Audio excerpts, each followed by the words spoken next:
Hey everyone, and welcome to Chef AJ Live. I'm your host, Chef AJ, and this is where I introduce you to amazing people like you who are doing great things in the world that I think you should know about.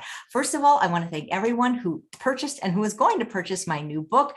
If you buy it by midnight on Sunday, April 3rd, and email us your receipt or a screenshot of your receipt, we're going to include almost $100 worth of terrific bonuses, including the audio version of this book before it goes on Audible. So thank you everyone for your support. And today we have one of my favorite people. I think if she's not the world's leading expert on food addiction, she certainly is one of them. And I can honestly say she literally wrote the book on food addiction because that is the name of one of her books, Processed Food Addiction. I first became aware of her, gosh, I want to say over 12 years ago when I read a book that changed my life called Sugars and Flours, How They Make Us Crazy, Sick, and Fat. She knows so much more about this topic than anybody you could imagine. And she's so passionate about helping people get off of processed food permanently. And today she is going to talk about 8 ways that processed food harms your cells and mine and everyone's. Please welcome Dr. Joan Ifland. I'm so excited when you come on the show. Let me tell you. Oh, Chef AJ, I'm always delighted, super delighted to be here. And I appreciate what you are doing so much, getting the word out there and reducing suffering. And people suffer when they get bad information or incorrect, let's just say incorrect information. And you are out there, it seems like day and night, getting people really, really high quality information. I haven't missed a day. I haven't missed a day in over 2 years of broadcasting something. It's very impressive. I appreciate you. Well, I appreciate you and all the other wonderful doctors and chefs and people that come on the show, because you're right. People, because it's not yet identified as a disease, processed food addiction, people suffer a lot of times in silence, in shame. And also, we talked about this before, how it's the only addiction that you can just do in public. You can do it at your desk at work. You could do it at your desk at school. And you can't snort cocaine at your job or, drink vodka at your college desk, but it's right. So insidious, and it's becoming such a part of the culture and normalized. And that's what really scares me, is how people don't even think about it. I just came home from Costco before this interview. I wanted to pick up my prescription glasses. And while I was there, I bought some organic blueberries and some organic greens. But I mean, except for that one section, the whole store is nothing but processed food. Most grocery stores are that way. I know when many years ago, a new health grocery store opened up in my neighborhood, and we did kind of a joint promotion. And I actually got my daughter and a friend of hers to go through the entire store and count up how many products had no processed foods in them. It was 0.5%. Yeah, I mean, and every grocery store is that way, no matter whether they claim to be healthy or not. It's pretty interesting how much of the economy depends on people overeating processed foods. Wow. Including the big grocery stores. I looked up the word grocery, and it says items of food. It's not food. That's the problem. We have to stop. It's okay if they want to sell it. That's their legal right. But we have to stop calling processed food food. I just saw a study of adolescents, I think in Canada, and they are now eating 67% of their food in processed foods. But here's the kicker. It's up. In 1999, it was 61%. Now it's 67%. This is getting so much worse. But you're fighting a good fight, Chef AJ. Wow. I don't, when I think about, I wish my grandparents were still alive, because except for their last few years of life, I don't remember them really eating processed food. Oh, interesting. Yeah, it's getting worse. It's getting worse. Well, what can we do about it? All right. So I will tell you how this presentation impacted me personally. I still had these fringe, I call them fringe foods, things that I had not yet persuaded myself were damaging. And then I really worked on this presentation, and I just got it. Every bite hurts every cell in my body. Every cell is responsible for producing its own energy, and these processed foods oversupply the cell, and either the trash from converting glucose to energy builds up in the cell too fast. The cell can't clear it out, or it just builds up in the cell, the extra glucose. So it's just the cells are not equipped to process processed foods. It hurts them. It hurts them. And that's something that really, for me, it wiped away a lot of delusion, negotiation, confusion, allowing this, that, and the other. No, it just like, no, that will hurt every cell in my body. And it also, I think it will help people wipe away the delusion, well, they're thin, they can eat that. I'm not thin, so I can't eat that. You're lucky that you are getting the information that this will hurt you. It's not a weight gain or a weight loss issue. It hurts your cells. It's like smoking.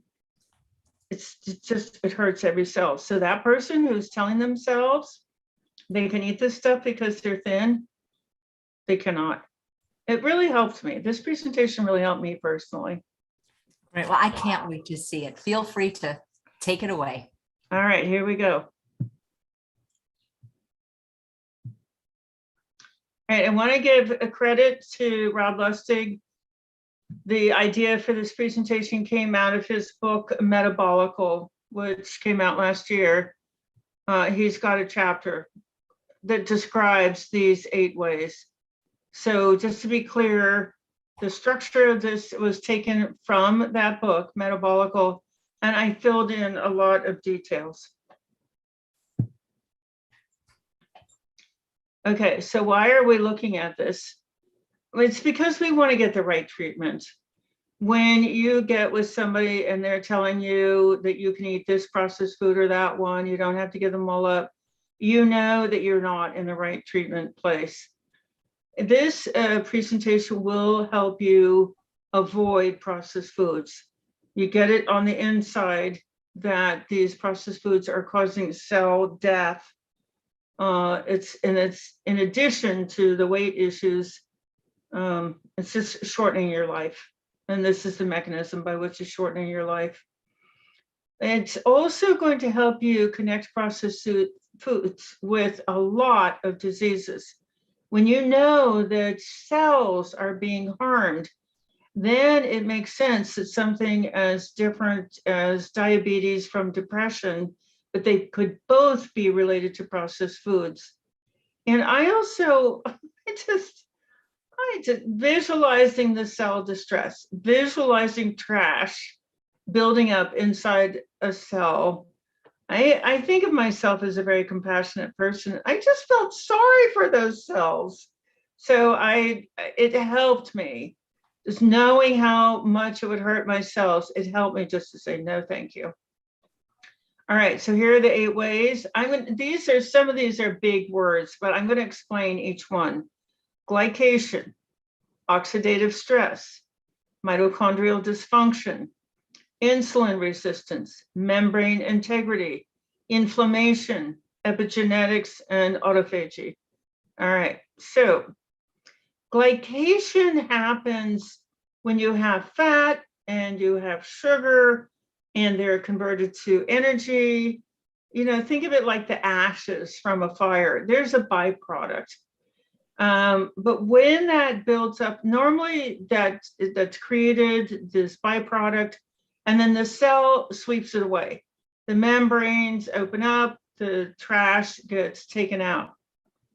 Well, when you're eating processed foods, a lot of this reaches the cell all at once, and it can't get rid of it all. So the proteins inside the cell become less flexible. Glycation creates inflammation, and these glycated products need to be cleared away, but fructose drives glycation 250 times faster than sucrose, and sugar is worse than starch. You just have this influx of trash. It's like, I don't know, it's just like you've had a party and you have these big bags of trash. It's like that, only the cell can only process so much trash at a time. It just builds up inside the cell and it starts killing the cell. Okay, so why do we care about this? This creates less flexibility, less enzyme production, altered gene expression, and less elasticity in blood vessels, heart, lung, eye fluid, ovary, cartilage, vertebral discs, skin, tendons. Now, a lot of us have felt stiffness somewhere in our bodies. We think, well, I'm just getting old. No, you are not getting old. Glycation is building up in your system. So accelerated aging and early death is caused by biological waste products in cells and organs. It's building up in there. This is just so powerful for me personally, to know that I am creating trash inside my cells. No, I'm not doing that. I will not do that. So if glycation happens too fast to be cleared away, the cell becomes stiff and non-responsive. It can't do its job. Glycation is the result of influxes of sugar into your system. Okay, what makes glycation worse? Sugars baked with proteins. Sugars combined with fats.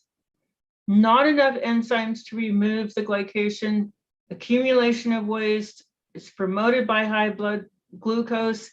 It leads to diabetes complications, brain cell dysfunction.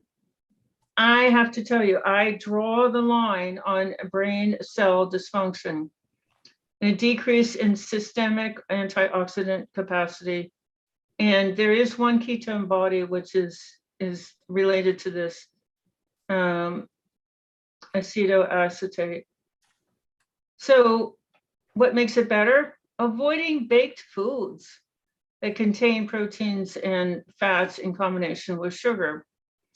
Avoiding baked goods that have been deliberately browned, and glycemic control. So keeping your blood glucose in range, and then exercise. Exercise will make glycation better. Let's look at number 2, oxidative stress. Oxygen radicals, you can think of them like these glycated byproducts. They come from glycation. It's the result of energy metabolism in cells, iron metabolism, inflammation, and viral infections. It's more trash building up in the cell from a different process. But the consequences are very similar. You have cellular dysfunction, your cells aren't working. You have structural damage to the DNA in the cell death.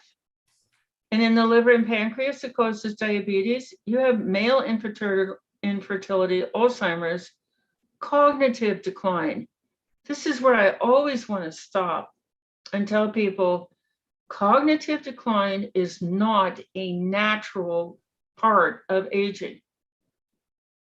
I am 70 years old. I am doing the best work of my entire career. My brain is better than ever.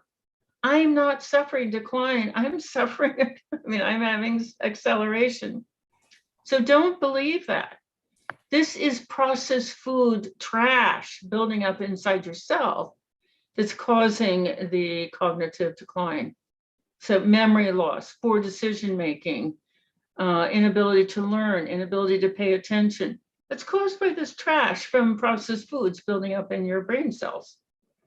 Cancer and hypertension are also related to oxidative stress. Oxygen radicals, which is the byproduct, kill cells when they build up faster than the cell can convert or degrade them. Our cells are just not designed to clear out the trash from these tsunamis of processed foods. So what makes it better? Cells do make their own antioxidants, but real food that has color contains antioxidants. And of course, avoid the refined carbohydrates and unhealthy fats found in processed foods that accelerate the production of these oxygen radicals. Sources of antioxidants, all this beautiful food. We'd be eating this anyway. Blueberries, strawberries, artichokes, goji berries, raspberries, kale, red cabbage, beans, beets, spinach. After I got done with this, I just switched my cabbage purchases from green cabbage to purple cabbage. It's fabulous. Purple cabbage is absolutely fabulous. So now, of course, I'm telling myself that the extra money for raspberries and blueberries and strawberries in the middle of winter is worth it for my health. So I'm enjoying those too. Mitochondrial dysfunction. So before we get any further, there's that big word, mitochondria. It's the power plant inside each cell. Believe it or not, each cell has its own power plant. They're not human. The DNA of mitochondria are not human. They belong to the cell. They live in our bodies, but it's not human DNA, very interestingly enough. Now, mitochondrial dysfunction, when that power plant becomes overwhelmed, it especially affects brain and hormone production because those parts of the body need a lot of energy. They need those power plants to be putting out energy. So what causes mitochondrial dysfunction? Here's our old friend, oxidative stress. The old cell elements. Now, the cells have lots of elements. They're dying too fast. So now you've got trash from glycation, trash from oxidative stress, and now you have trash from old cell elements that are dying too fast to be cleared out. Excessive glucose in the cell that the mitochondria cannot process. It's getting crowded inside that cell. And then fructose makes something called pyruvic acid, and mitochondria turns it to fat. So this, you can just see chaos inside the cells from processed foods. Consequences, neurodegeneration. Your brain is degenerating. Cancer, diabetes, kidney disease, cardiovascular disease, inflammation, immune dysfunction, asthma and COPD, obesity, insulin signaling, multiple sclerosis, and addiction. So this is a look at the years on that research. They're all pretty new, relatively new. People are really, really looking hard at mitochondrial dysfunction. And of course, the pharmaceutical industries are all over this. They're going to make a magic pill that make mitochondria work better. No. We know better. What makes mitochondrial function better is exercise, matching glucose to need, not letting carbohydrates, refined carbohydrates, into your system because they get in there too fast and they overwhelm cell function. Now, in some really severe cases where mitochondria are not working at all, you can replace glucose with ketones. Ketones are easier for cells to process. Number 4, insulin resistance. So what happens when you have processed foods in your system over and over again, and you're having these glucose surges, is it's causing an ocean of insulin to be released to try to get that glucose out of your bloodstream and into fat cells, into muscle cells, into liver cells, because too much glucose in your brain will kill you. So you've got this great insulin system to keep the glucose levels down by packing them into cells. But how does that happen? How does insulin make a cell receive glucose? There's a receptor on the cell. The insulin, it's a flagpole shaped. Insulin goes over and grabs on and signals the cell to open up and take in the glucose. But if you do that too often, that receptor will say, nope, I'm done. You're abusing me too much. That receptor actually slides down inside the cell. And now the glucose has nowhere to go. That's diabetes. So now we have diabetes because of insulin resistance. Insulin resistance is the cell is resisting the action of the insulin to take in glucose. Causes processed foods, number 1. I don't think really obesity is a cause of insulin resistance. I think insulin resistance develops and obesity develops, but I don't think they cause each other. But a lot of researchers do. Chronic stress impacts insulin resistance. And then environmental chemicals that drive weight gain. There are obesogens added to our food. Estrogen, BPA, phthalates, and PVC flame retardants. How do you repair? And because you can repair this. You can stop bombarding the cells, and then those receptors will slide back up to the surface. So eliminate refined carbohydrates. Stop bombarding the liver and muscle cells with insulin. Allow those insulin receptors to rest. So you want to eat carbohydrates to get into your system slowly. They still have all the fiber. They still have all the vitamins and minerals attached. Your body takes time to break them down. Unlike pre-digested sugars and flours and syrups, which whoosh, there's no breaking down process. They get right into your bloodstream. All right, number 5, membrane integrity. Membranes are, cells are held together by their membranes, and membranes are clumps of fat mostly. They keep what's in the cell, and they keep what's supposed to be outside the cell. But when you eat processed foods, the cell membranes become stiff and inflexible, and they can no longer do their jobs. They can no longer decide what should come into the cell.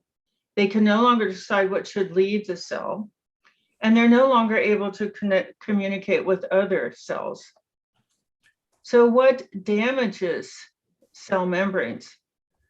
High fat plus refined carbohydrates.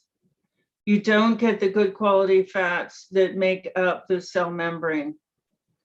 Toxins, alcohol and detergents, statins, infections, inflammation, injury, cancer, muscular dystrophy.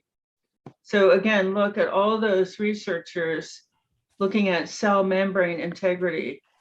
It's crucial. So what diet repairs cell membranes? Guess what?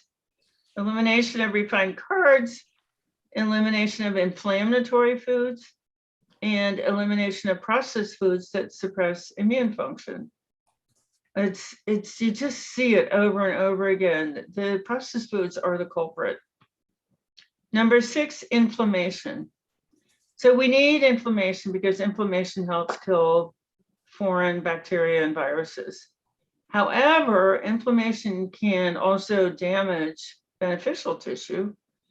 Inflammation can attack normal cells, and this can help bad bacteria proliferate in the gut. Once that has happened, these bad bacteria can be leaking out into the bloodstream, causing food allergies, autoimmune conditions, and then also body fat can release a substance called palmitate, which can be destructive to cell function. Inflammation from processed foods is all throughout the body. It's one of the reasons why so many different conditions get better when we go off the processed foods. So other inflammation dysfunction can come from fructose. It can cause the liver to release an enzyme which interferes with insulin signaling. And when fat cells get to be too big, they release fat, which interferes with insulin signaling. It's just a mess. Epigenetics. So factors in our environments can affect our genetics for 4 generations. It means that foods eaten by our great-grandparents can still be influencing our health. However, nutrition can affect genes. Folic acid can help genes. And then food additives can hurt genes. So the answer is to avoid processed foods altogether, but especially avoid processed foods that are in plastic containers. Autophagy. Autophagy is the garbage removal system in cells. The brain uses a lot of energy and generates a lot of waste. And you need this function to keep those cells cleared out. Sleep is what opens up the cleaning process in the brain. And that's why it's so crucial. Get those screens turned off early enough to let your brain slow down. Never take a screen to bed. And I'm just clear on this. I am in bed by 10 o'clock every night. Why is that so important? Because it allows me to wake up naturally. I'm not being woken up by an alarm. I'm just done sleeping. Brain fluid moves waste into the bloodstream. Processed foods interfere with sleep. So processed foods will keep you wired up and can't sleep. So processed foods interfere with the brain being able to clean itself. And of course, then you have the old mitochondria generating oxygen radicals. It's the collapse of a system. Cells are brilliant. They know how to clean themselves. But when you overwhelm them and you don't give them that time to clean themselves, they die. And that shortens our lives. But even before it shortens our lives, it shortens brain dysfunction. I mean, it shortens brain function. And I just think I watched my stepmom go through that. Just 10 years of declining mental capacity before she died. It was very sad. It could have been avoided, but she was addicted to sugar. She told me. I told her all the good things that would happen if she gave up sugar. And she said, I don't care. I can't live without sugar. She didn't have treatment. She didn't have a support group. Everybody around her was eating sugar, except me. And she just didn't have the ability to give it up. So the bottom line is processed foods attack cell function in 8 ways. But that's kind of I know that's a terrible thing, but it also opens the door to a lot of fun. As you come off these processed foods, it's like winning the lottery every day. Cells start to function again. And all of these things that you've been told that you're going to have to suffer from for the rest of your life, or you're going to have to take medication for with side effects, they just start to clear up. So removal of processed foods from the diet improves cell function. And I know this is going to sound over the top, but I've been in this field for 26 years. I have seen this over and over. I see it every day in our recovery community, that diseases go away. Diseases we didn't even know we had, like a little bit of fatigue or a little bit of irritability, they just go away. They just stop hurting us. And I know people have said, you're nuts. I mean, not all of those things could be related to processed foods. But when you see that it's cell function that's affected, you think, yeah, anything would at least get better without processed foods. So here's the fly in the ointment, Successful lifetime removal of processed foods requires remission of addiction to processed foods. I know some of you are out there just squirming. I would give them up if I could. It just requires really in-depth treatment for a severe addiction. So when do you need recovery? It is when you have any disease. I'm not kidding. If you have any disease, a clean food plan is going to help. If you have mental distress, if you have attention deficit or learning disabilities or poor decision-making or poor impulse control or memory loss or trouble processing emotions, and that could be because of the addiction. If you have trouble with depression, irritability, anxiety, or shame, that could be because of the addiction. If you have behavioral issues, like you don't want to be going out to the kitchen and you're going out to the kitchen, you can't sleep, that could be because of the addiction. Certainly any physical problem, because processed foods, as we've seen, make all diseases worse. But the converse, the good news, is that removal of processed foods improves all disease conditions. I've seen it over and over again. And I have the research to back it up. So when is a ketogenic food plan indicated? It's only when the patient's mitochondria can no longer use glucose as a fuel. It can switch over to ketones. And the patient is willing to engage in immersion recovery. You try to put somebody on a keto food plan, even a plant-based keto food plan, and you haven't addressed the addiction, the keto food plan could make actually the addiction worse. So mitochondrial repair most rapidly uses ketones, but a mismanaged keto food plan can lead to worsening food addiction. So avoid recommending keto to anyone who's food addicted, and because you don't want them to relapse onto sugar after being on a keto food plan. Food addicted person will happily get high on fat. So the high fat levels required in keto food plans, they create a high. And even though you might be able to eliminate carbohydrates for a short time, the cravings will come back. And then you have the sucrose addiction back in combination with the fat addiction. Okay, so, and then watch your mirror neurons carefully. If you're around people eating processed foods, your mirror neurons, which is a drive to belong, to fit in, they'll drag you into eating processed foods. Watch, make sure you're in a program which is giving you life skills so that negativity, body shape, obsession, fatigue, relationship stress, and cues don't overwhelm them.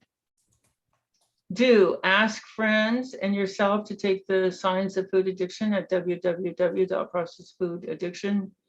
Use motivational interviewing to help other people. Use rotation to very slowly implement a personalized food plan, and monitor for the full range so you get full motivation, mental, emotional, behavioral, as well as physical benefits. And get education, education, and more education. Hang out with Chef AJ. Don't advocate keto for somebody who's food addicted. Don't skip the step of screening for processed food addiction signs. Don't exclusively focus on glucose metabolism. Look at the whole system. And don't advocate for a specific food plan without collecting data on what will actually work. And you can use food rotation, just change your plant proteins. Change beans for buckwheat, for lentils, for amaranth, for quinoa, so you can see which plant proteins work best for you. And you can do that for all different foods.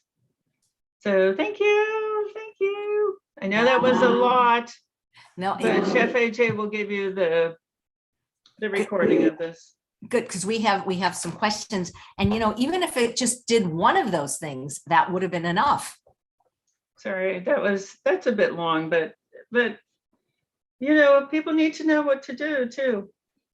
Right, but I'm saying even if it only damaged it in one of those 8 ways. Oh, I see what you're saying. Yeah. That would have been enough to, not enough of your lecture. I mean, that would have been enough reasons. How many reasons do we need is what I'm trying to say. Yes. Well, I was surprised. It's why I made a whole presentation out of that chapter in Rob's book. It helped me just to see, these cells are under my care. I'm responsible for them.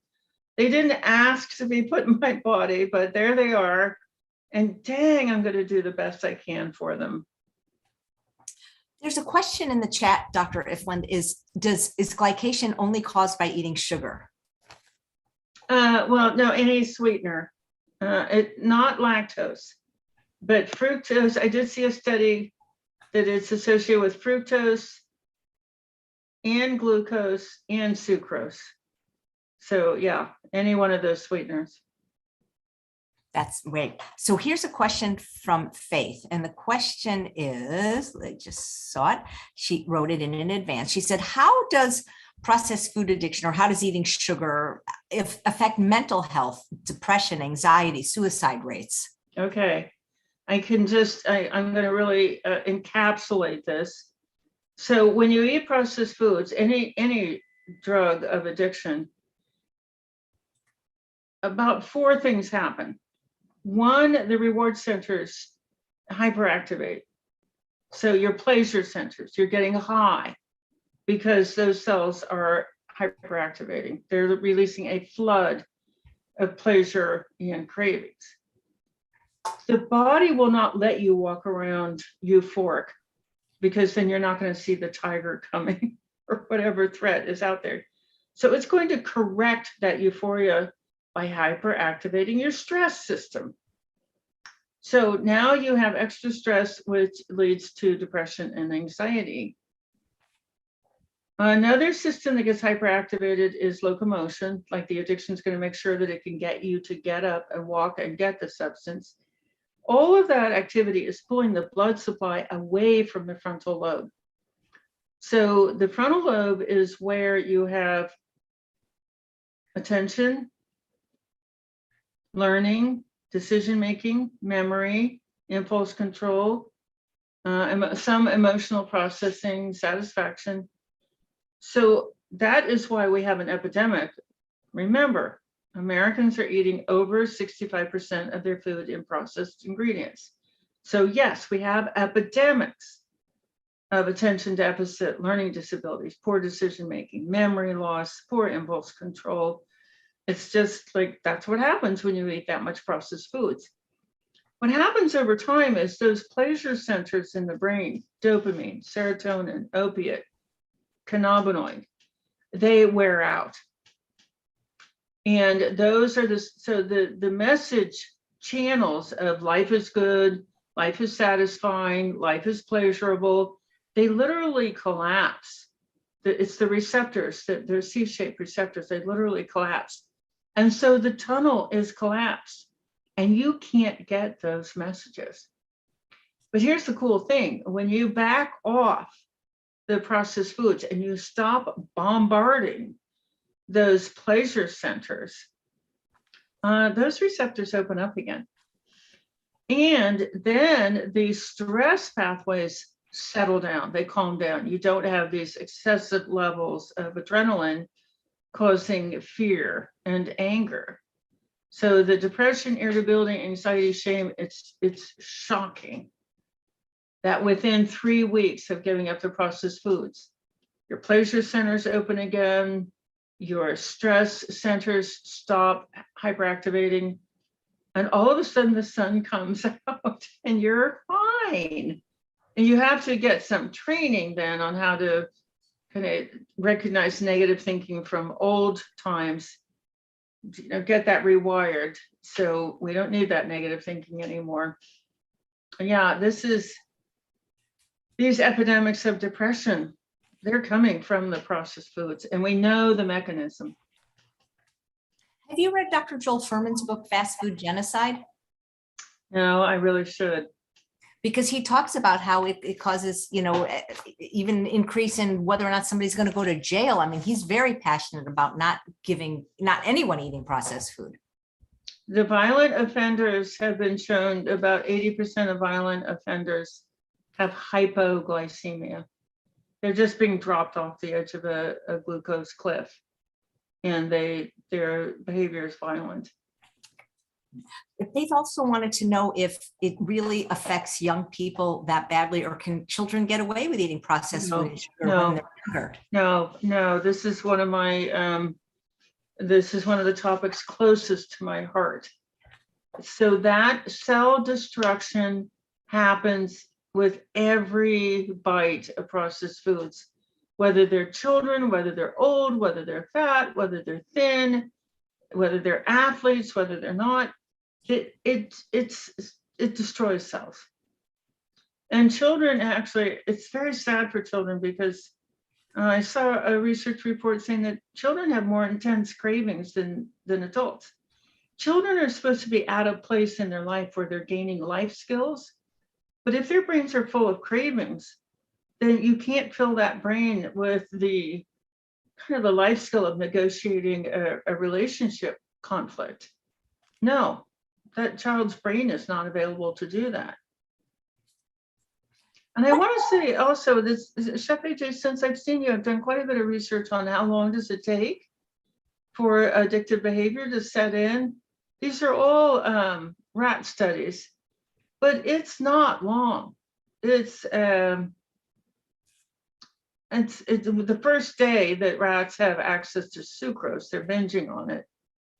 And within a couple of days or a couple of weeks, rats exposed to fat, like Crisco, rats exposed to chocolate sucrose, rat chow.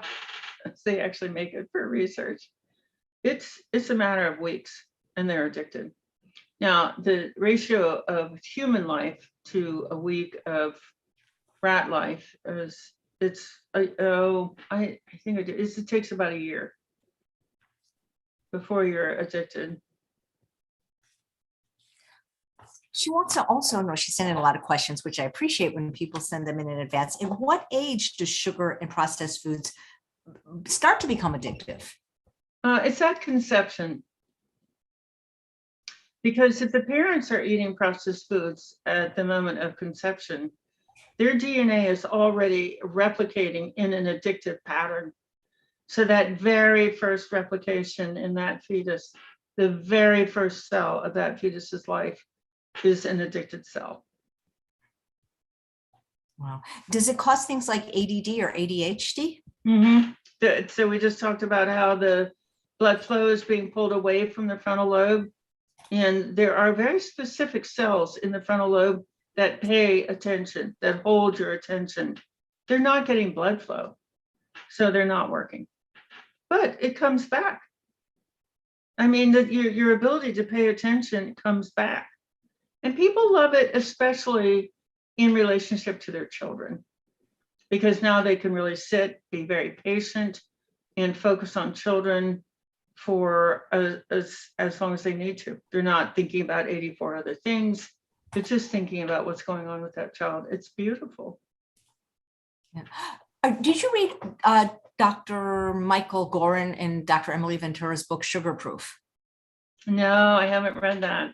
Okay, because one of the things they talked a lot about is these artificial sweeteners, low calorie sweeteners, that they're not really much better. No, oh no, they're worse in some ways, because they still provoke the release of insulin, but there's no glucose there for the insulin to pack into the fat and liver cells. So the insulin runs around and packs away all the glucose that it can find, and now you have low blood glucose, and now you're binging, and you don't exactly know why. It's because you triggered all the glucose in your system to be packed away. Wow. One of the things you talk about that's a little bit different than some people, and these might be terms new to some of the viewers, are the mirror neurons and the conformance drive. How does that affect our ability to manage our addictions? Oh, thank you, Chef AJ. This is my absolute favorite topic, hands down. We, whether you're a creationist or an evolutionist, there is one thing that's common to both of those frameworks, and that is the dependence on a tribe. They both have it. Both of those frameworks have this very prominent dependence for survival on a tribe. This is absolutely true. So if you were on your own in the wilderness, you wouldn't live long enough to procreate, have children. But if you're in a group of people and you're all cooperating to find water, food, shelter, you'll live and your children will live. So, Maslow's hierarchy, the base, what he says, the thing that drives people is food, water, shelter. That's not true. There's a layer beneath that, which is the drive to belong to people, because it's through the people that you're going to get the water, food, shelter. So I used to think that the autonomic system, your heart is beating, is stronger than mirror neurons, but mirror neurons were right beneath that. It's not true. Mirror neurons are stronger than your automatic system. Mirror neurons are directing absolutely everything that you do. How do I know this? If you put two people together and they're talking, their mirror neurons will look at each other and they will synchronize their heartbeats. If you put a group of women in a college dorm, mirror neurons will all look around and synchronize their menstrual periods. So your mirror neurons are directing your behavior, and what they are doing is they're picking out the people whom they see the most often, and they're copying those people. So if you only see people who are eating processed foods, your mirror neurons will not let you stop eating processed foods. If you are around sick people, your mirror neurons will not let you get well. It's just belonging to that tribe is mirror neurons equivalent of survival. It's amazing. They will actually, I just saw a study suggesting that mirror neurons direct brain development in children. They're supreme. So the trick to being healthy in this culture is to watch a lot of Chef AJ, because she's healthy. She's got great ideas. So you want your mirror neurons to think, oh, Chef AJ must be in my tribe because I see her all the time. We've developed a whole recovery community based on mirror neuron engagement. So think of it this way. You have to protect your mirror neurons. You have to keep your mirror neurons safe. You have to make sure that your mirror neurons are only see healthy people and that they're only copying healthy people. It just works. Yeah, that's like you say, a tribe is so important. So Elisa says, I made bad choices when I was pregnant and ate processed foods. Can my kids overcome that addiction that they already have in their cells? Mm-hmm. So what you do is you keep processed foods out of the house. When you do that and you feed your kids consistently clean foods, their guts will repopulate. So the microorganisms in the gut biome that break down processed foods, they will die off. They're not being fed. It only takes 4 or 5 days. And then here's the cool thing. If that child eats processed foods again, the full toxicity, the full pain of that processed food will hit them. They'll be sick. And all you have to do is associate that sickness with that processed food, and they'll develop a natural aversion. It could take quite a few tries, but people say, oh, no, I'm not going to do that because they'll just get it at school. And then I won't have the fun of being their dealer. That's not exactly what they say. But, so my kids did that. They continued to eat it at school, but gradually over time, they noticed that it made them sick. And they just stopped doing it on their, I never fought with them. But the one thing I did do was I made sure they had enough real food with them when they left the house until I would see them again. So they never had to choose between eating something bad and going hungry. They always had enough food with them. So you can do this, and it is worth doing, because those two little girls, my little girls were 11 and 12 years old when I stopped giving them. I didn't start controlling them. I stopped giving them. I started educating them. And they just gradually got off the processed foods. There was plenty of processed foods at their school and they had their own money, but they gradually just got tired of being sick.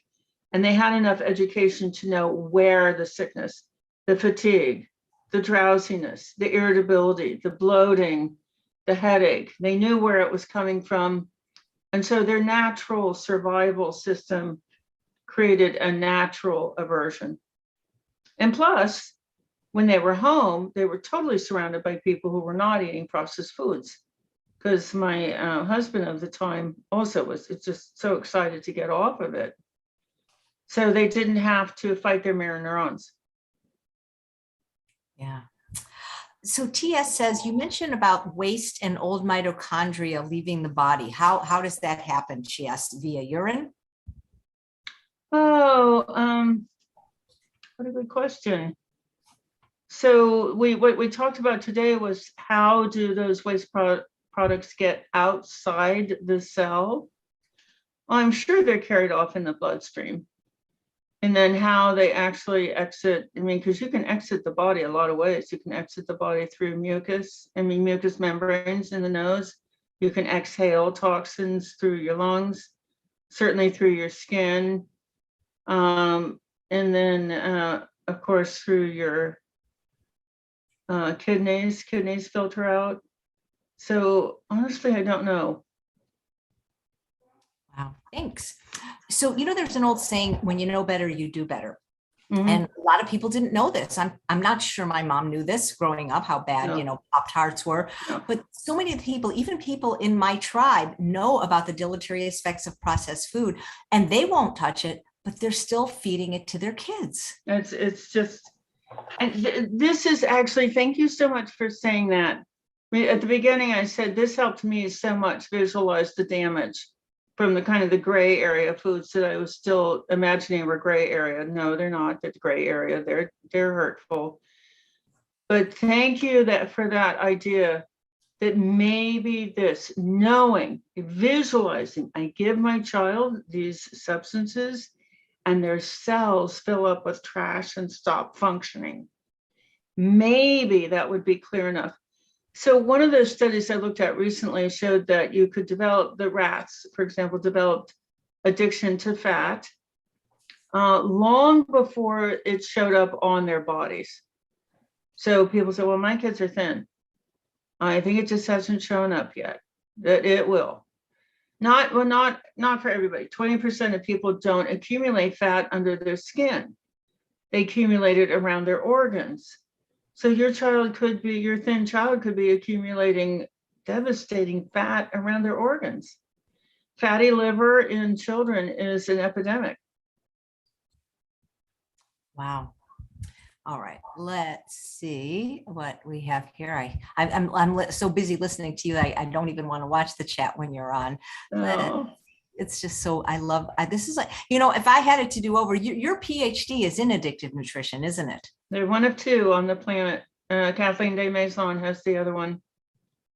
That's amazing. That is, I mean, that would be such a great curriculum, Of course, I'm running it, and just occasionally I will run into somebody who's done a master's in food addiction.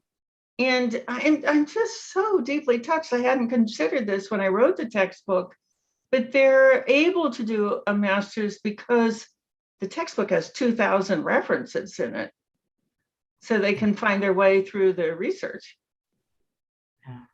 One of the live viewers says, I had somebody actually tell me that it would be child abuse for me to take processed foods out because they would feel left out from the rest of the peers at holiday parties and school. I think we need to look at it that feeding them processed. Let's just reframe that a little bit. Yeah. So you're in a culture.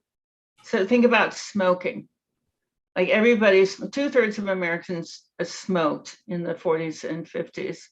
The same business model that brought 2/3 of America, now it's actually 83% of Americans are overweight, obese, or severely obese.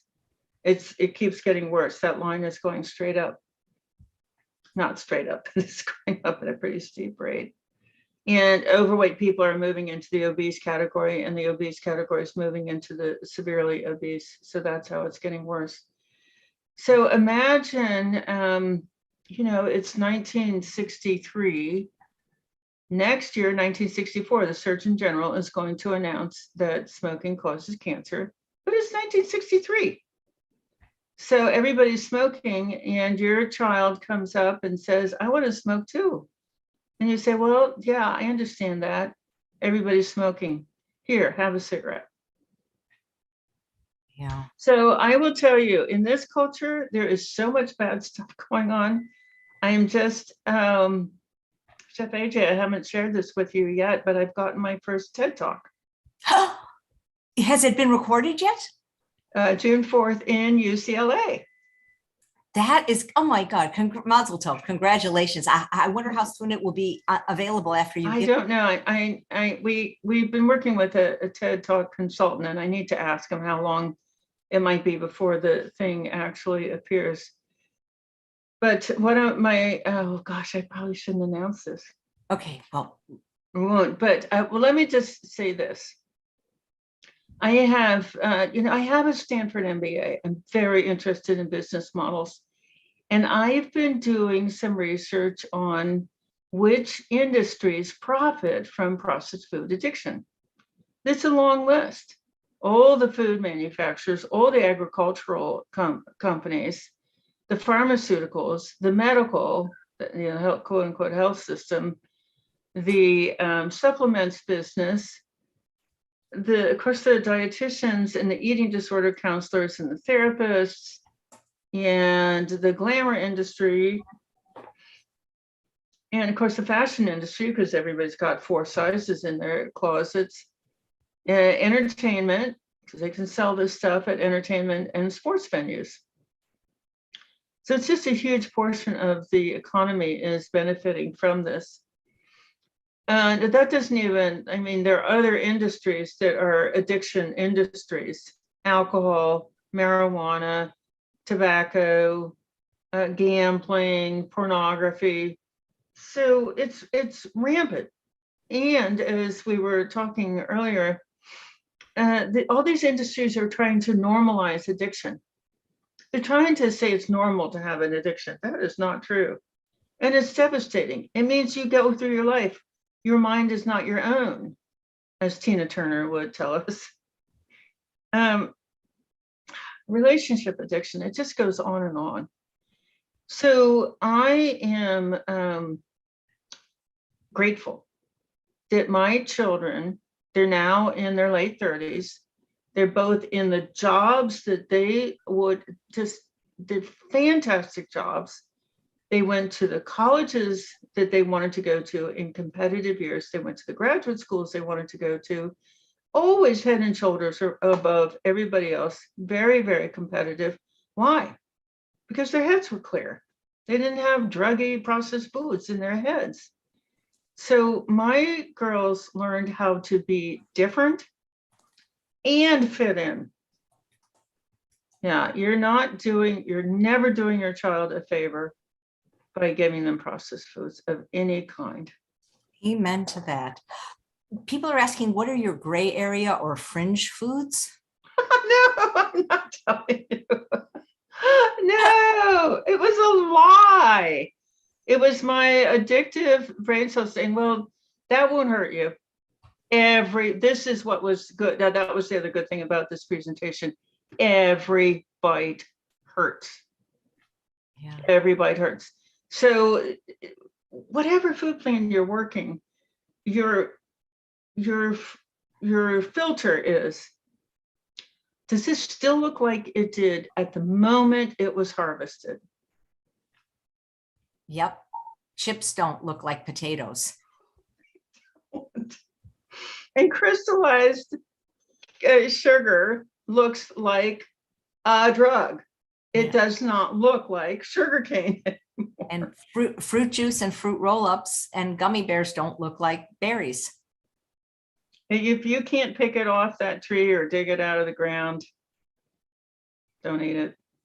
Well, that's what I've been saying for the longest time, hence my book, Unprocessed. Yes, ma'am. No, unprocessed, the opposite of processed. If it comes in a can, a box, a bottle, or a bag, with few exceptions like canned beans and things like that, don't eat it. It's not food. We have to change the culture because it's not, you can eat it, but it's not food. You can eat it, but you can also smoke. It's over there in the category with smoking now. Yeah. And if you process it at home in your food processor, it's processed. Right. But it's not refined. And there's a difference between putting chickpeas in a food processor to make hummus. Totally. Yeah. Totally. Yeah. Wow. Well, and I'm so, okay. I'm so excited about the thing you said that you weren't supposed to say. So I'm, but I'm very happy to hear that. Is there anything else on your radar that you're up to?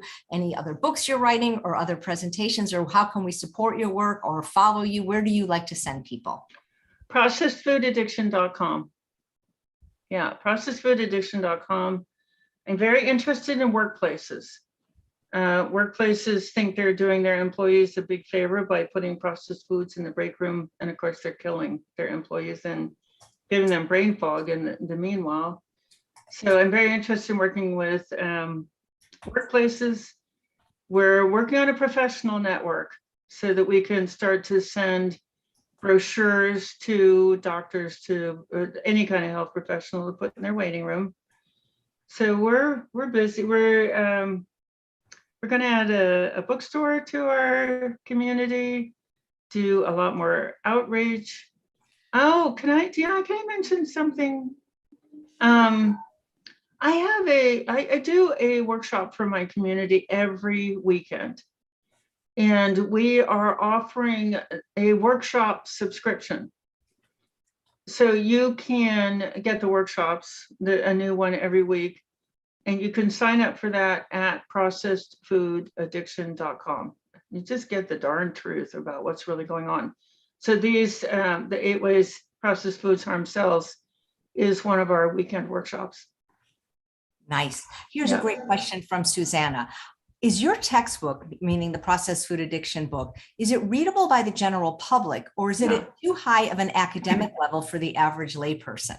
No, it took me 3 years full time. Chef AJ, is it okay if I hold it up? Of course, we want to promote your work. I still love your other book, by the way. Yeah, so here's the book. It's available on Amazon. I fought the publisher to get the price down. It's a textbook. Normally it would cost a couple $100. And you can get the Kindle, I think, for $40. You can even rent the Kindle for 3 months for $14 or something. I very deliberately wrote it in a way that you could read it. Now, there's a citation at the end of almost every sentence, because what I'm saying in that book seems very outrageous unless you see that I pulled the statement from a study. So I'm writing my TED Talk the same way. There's a citation at the end of every sentence, because otherwise it just seems impossible that these corporations would be allowed to do what they're doing, and especially to the children and old elders. It's hard to even talk about. The pain is so great, and people think that that it's their fault. No. This is very, very sophisticated manipulation by corporations. Right, and this message of moderation is just not working for most people. No. Would you see? Thank you. This is another reason number 4 that this presentation is so valuable. Every bite is going to cause that cell destruction. So even if you put all the addiction issues to the side, why would you ever work with somebody who's advocating that you put poisons in your system? Absolutely. So Jan asks, making food with any kind of flour is not healthy? No, it's certainly any kind of flour made from a carbohydrate. Now, I have tried the flours that are made from like coconut or nut flours. They make me sick. I don't know what's in them, but I use a rotation food plan. Where you pick out your proteins, and we talked about the plant proteins: beans and lentils, amaranth, quinoa, buckwheat, which is not wheat, it's in the rhubarb family. And what about tofu or tempeh? Would you consider that a plant protein? I personally cannot tolerate soy. Me neither. I'm allergic, but a lot of people like it. Yeah. So yeah, that would be a soybean. So that would be in the bean and lentil day. And you just eat that protein for a day or two. and then you eat another one for a day or two. It makes your food plan really easy. You could just make a big pile of that protein and then you just scoop it out and put it on your plate. You can do the same thing with fruits. You can decide for yourself at what level does the natural fructose in fruits start to affect you. Are the berries okay? No, I can't even tolerate the berries. It makes me want to binge. Okay, next person, the berries are okay. They can eat the berries, but they can't eat the citrus or they can't eat the peaches. So you rotate fruits and you say, okay, you know what? I have too many cravings on this day. I don't even want that fruit. I don't want those cravings. Same thing with fats. Coconut fat versus, well, you know, if you're using fats, you can rotate fats based on the plant that they came from. Starches, most people who are eating a plant-based food plan are not doing too well with starches, but some are. Some can eat the grains. So if you can eat, now I really advocate gluten-free grains, but that's millet and brown rice. Teff. Yeah. So you can include those in your protein rotation. Wild rice. That's the one thing. You are one of the few people, you're not the only person. There's also Dr. Erwin Linsner, who's one of the staff doctors at True North, that talk about the gluten and the gluteomorphine. People don't understand that because I do eat grains, but I don't eat glutinous grains. And your book explained that for a lot of people, there's like this opiate-like effect. Yeah, it contains gluteomorphine.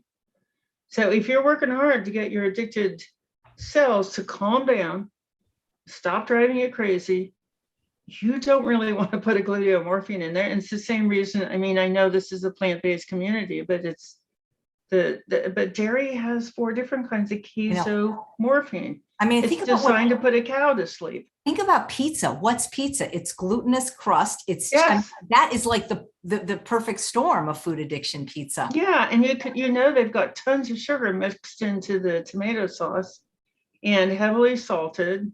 The flour in the crust plus the gluten. It's one of the perfect storms of addiction. I personally don't use this. I think of it as a drug. Where do you stand on chocolate, cocoa powder, things like that? Oh, no way. It's we do have really good research on the devastating effects of caffeine. Of course, it's a terrible drug because it's got one of the worst withdrawal syndromes. And people don't realize that it's interfering with their sleep. And as we just went over in the slides, you need to be like really soundly asleep by about 10 o'clock because that's when the brain cleaning is supposed to turn on.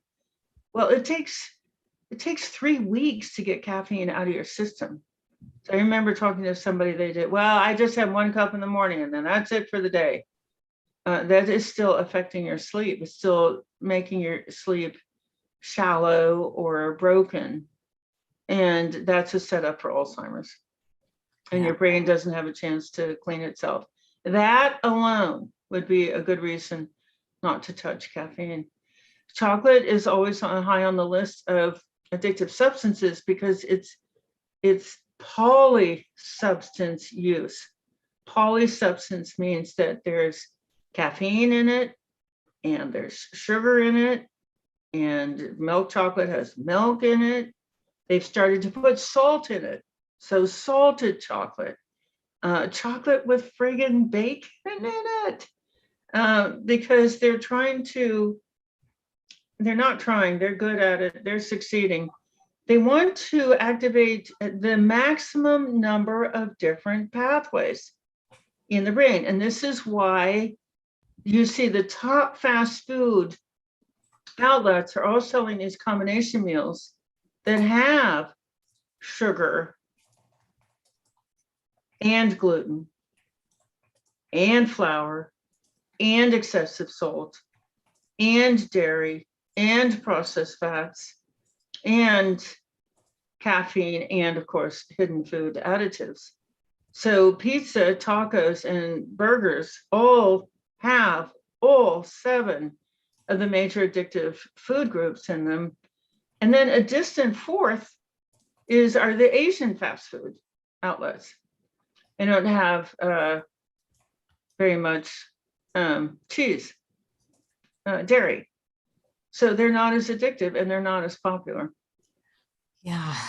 Here's a question from Kathy. What motivates you to do the research? She finds it fascinating, and she wonders if the system doesn't like having you around. Has the government had any interest in what you have to share? I don't think I'm big enough yet. I know I was crossing a crosswalk over 2 years ago, and I was hit by a van. That was my first thought. Oh, I finally got successful enough. Yes.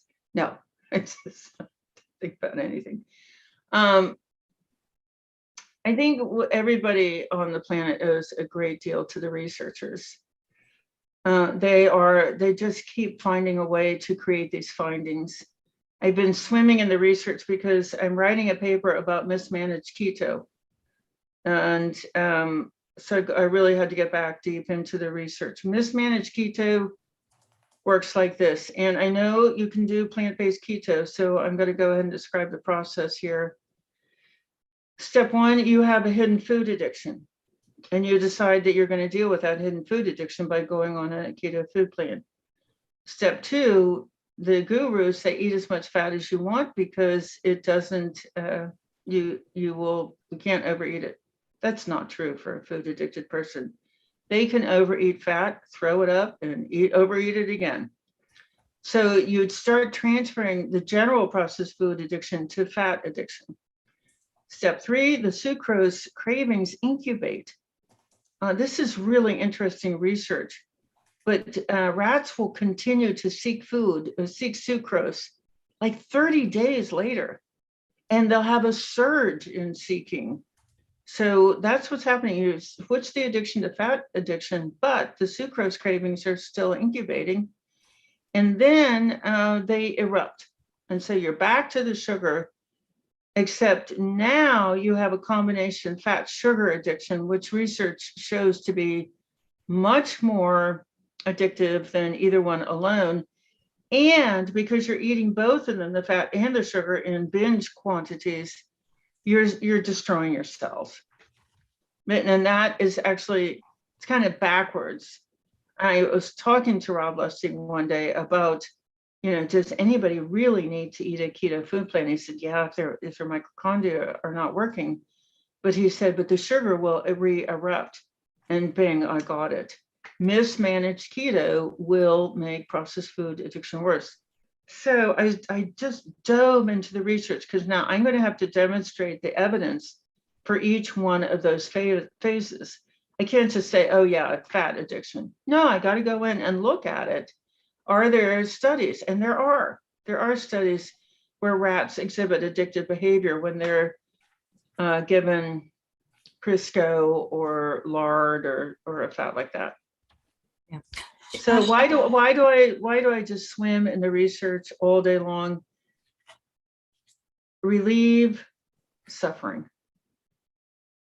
Be able to explain things to people convincingly, credibly, so that they will get the right treatment for what is actually a really severe addiction. Dr. Ifland, Chef Julia would like to know if you eat oil and what your thought is about oil, because my feeling is I want people, if they eat fat, to eat whole food fat, not seeds, avocado, oil. But oil is a very highly processed food. All the fiber has been removed, all the nutrients. So this is where, because I'm not a nutritionist, I'm an addictionist. I'm a hardcore addictionist. And people get confused about that because it's a hidden addiction. It looks like it's a food issue. It's not. It's like smoking is not a breathing issue. Smoking is not an air issue. It's a nicotine issue being carried by smoke. And you can see the smoke and you can see air that doesn't have smoke, and it's very, very clear. But these substances, the sugar, flour, gluten, all those, they're hidden. Michael Moss describes it perfectly in Sugar, Fat, Salt. They're hidden. What's his name? Howard Moskowitz gets hired. He's a consultant out of Harvard. He has a PhD in experimental psychology of marketing. He's a monster. And his job is to hide extra sugar, fat, salt in the products. So he puts it in, and he's got this incredibly elaborate system where he can tell when a consumer starts to detect it and reject the product. Well, that is how you get somebody addicted without their knowledge. And the food industry is very good at that.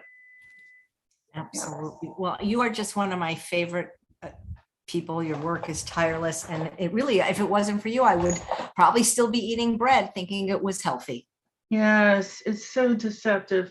It's not your fault. I just want your viewers and your listeners and everybody to hear this over and over again. This is not your fault. And it's not your fault the treatment hasn't worked. It's not because you don't have enough willpower. It's because you've been given without your agreement or knowledge. It's your government was standing by profiting from this. You've been given a severe addiction, and it takes very, very long-term, focused, fun, easy recovery. You bet. Let's see. Well, thank you so much, Dr. Ifland. I really appreciate you talking to us. And you can come on anytime if you have anything to promote. We would love to have you on. Just you know what I'm going to do, Chef AJ, is I'm going to find a time to show you our workshop library, and you can pick out topics that you would like to cover in here.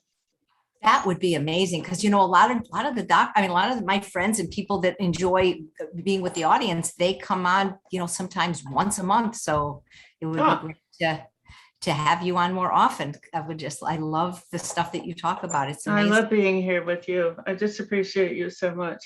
Oh, thank you so much. It's such a great way. My birthday's tomorrow, so this is sort of like a pre-birthday present to have one of my favorite. You know what? If you are comfortable, I want people to know that processed foods do create aging. I am 70 years old. I've got 30 years. Your skin is amazing. Well, I just smudge up that camera and you'll have much better skin. But so look at Chef AJ. I don't know how old Chef AJ is, but 62 tomorrow. No, look, does she look 20? Oh, yes. You're too kind. Thank you. Well, it does make a difference. I've said this before, but when I used to work in retirement homes, the residents that ate a lot of sugar they didn't look as good as the ones that didn't. They just didn't age as well. Now you know why. It's glycation of cells, skin cells. Their face is actually glycating. Mm-hmm, mm-hmm. Yeah. It's amazing. It's like smoking. Sugar does the same kind of damage. It's not to the lungs, but to the skin as smoking. I think. To every cell in the body, as we just saw. Yeah, but and the mechanism of smoking is oxygen deprivation. So it also affects every cell in the body, but not like processed foods are just hundreds of times worse than smoking. Yeah. This is another book I'd love for you to read, Dr. Ifland, because he's on the same page as us. He was my guest yesterday, and he's a year older than me and hasn't had any processed food since he was 16. So he's even super lucky guy. And his skin looks amazing. I mean, and he's a guy, he doesn't exfoliate or do anything. He just eats really well. That's funny. Yeah. Well, thank you so much, Dr. Ifland. Thanks for having me. Thanks. Always, and thank you. Happy birthday. Well, thank you. And thank you so much for being in our summits. I don't know if you noticed, but you're pretty much always the kickoff speaker. Chef AJ, I don't know if your ears are ever burning, but I go to bed at night and I look up at the ceiling and I say, thank you, God, for Chef AJ. Yes. Thank you. Thank you so much. And thanks all of you for watching another episode of Chef AJ Live. Please come back tomorrow for a very special birthday show at 10 a.m. with Dr. John McDougall, and he's going to be talking about sex and food. So what could be better, right? Two favorite things.